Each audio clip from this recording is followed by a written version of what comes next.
14. The sixth sense, the door to the temple of wisdom. The 13th step toward riches.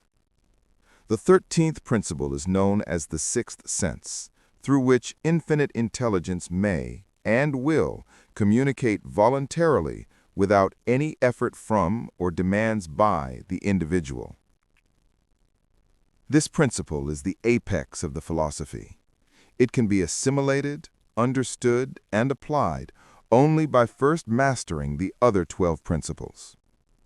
The sixth sense is that portion of the subconscious mind which has been referred to as the creative imagination. It has also been referred to as the receiving set, through which ideas, plans, and thoughts flash into the mind. The flashes are sometimes called hunches or inspirations. The sixth sense defies description. It cannot be described to a person who has not mastered the other principles of this philosophy, because such a person has no knowledge and no experience with which the sixth sense may be compared. Understanding of the sixth sense comes only by meditation through mind development from within.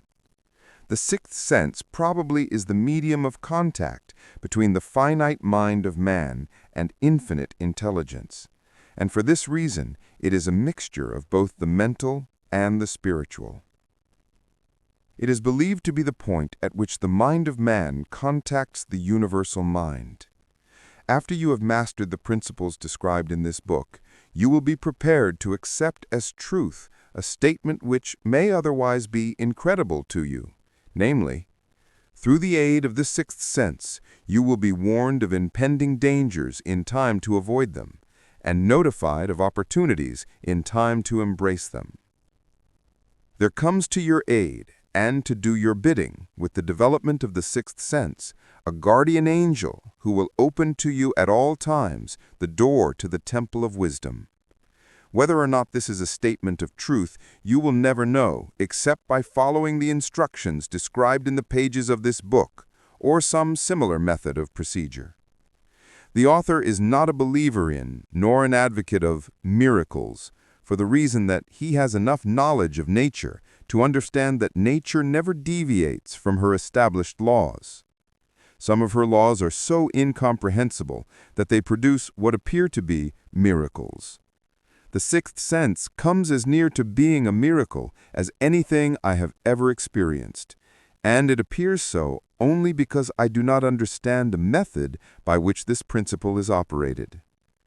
This much the author does know, that there is a power, or a first cause, or an intelligence which permeates every atom of matter and embraces every unit of energy perceptible to man.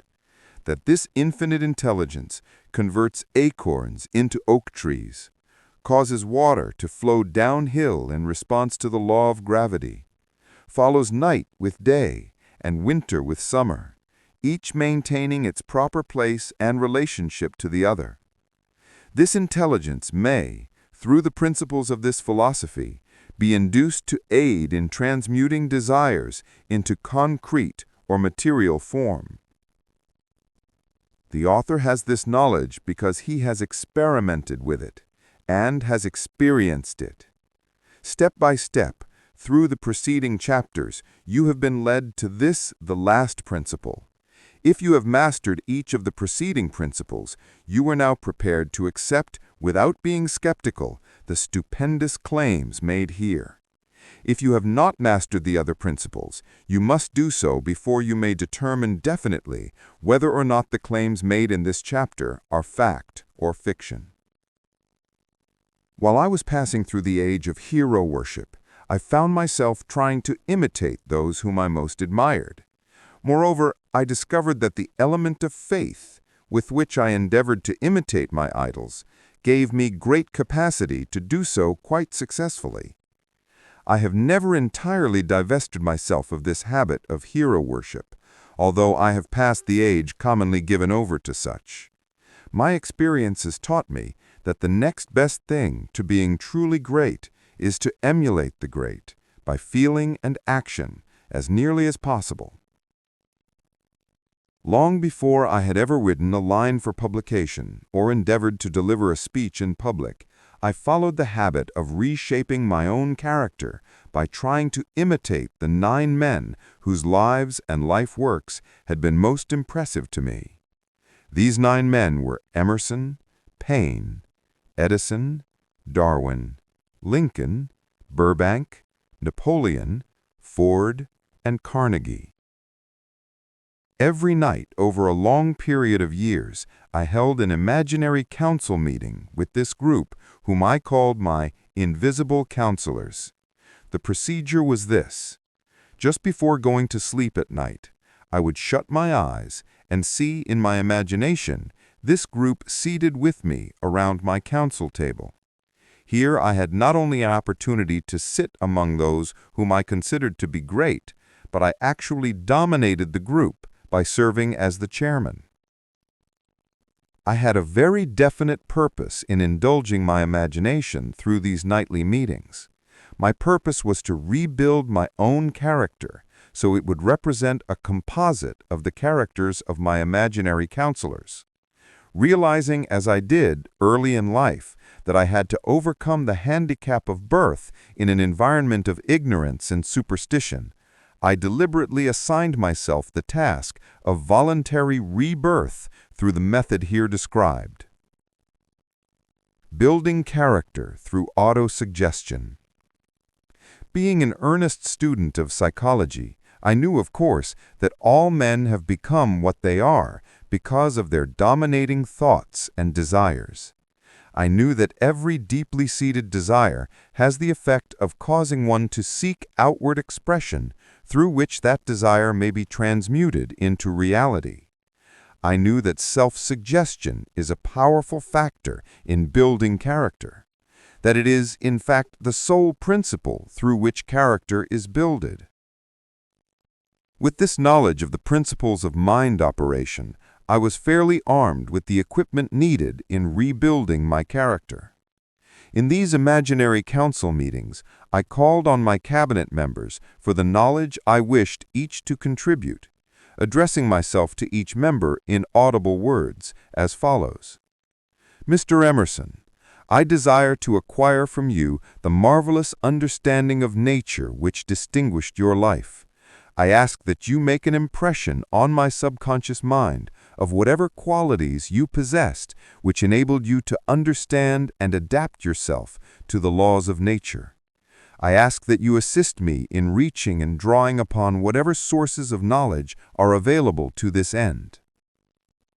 Mr. Burbank, I request that you pass on to me the knowledge which enabled you to so harmonize the laws of nature that you caused the cactus to shed its thorns and become an edible food.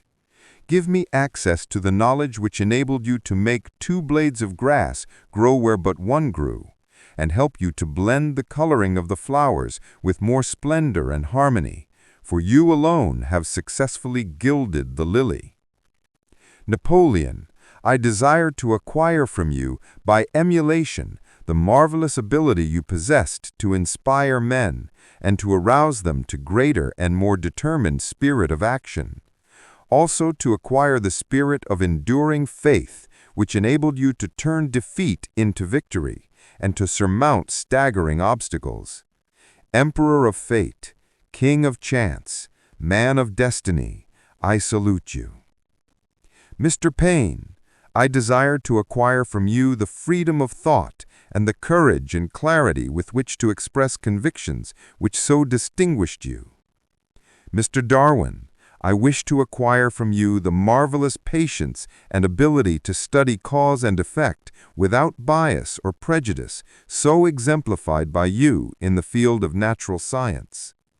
Mr. Lincoln, I desire to build into my own character the keen sense of justice, the untiring spirit of patience, the sense of humor, the human understanding, and the tolerance which were your distinguishing characteristics.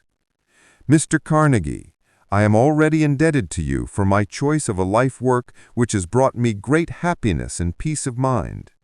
I wish to acquire a thorough understanding of the principles of organized effort which you used so effectively in the building of a great industrial enterprise. Mr. Ford, you have been among the most helpful of the men who have supplied much of the material essential to my work. I wish to acquire your spirit of persistence, the determination, poise, and self-confidence which have enabled you to master poverty, organize, unify, and simplify human effort, so I may help others to follow in your footsteps. Mr. Edison, I have seated you nearest to me, at my right, because of the personal cooperation you have given me during my research into the causes of success and failure. I wish to acquire from you the marvelous spirit of faith with which you have uncovered so many of nature's secrets, the spirit of unremitting toils with which you have so often wrested victory from defeat. My method of addressing the members of the cabinet would vary according to the traits of character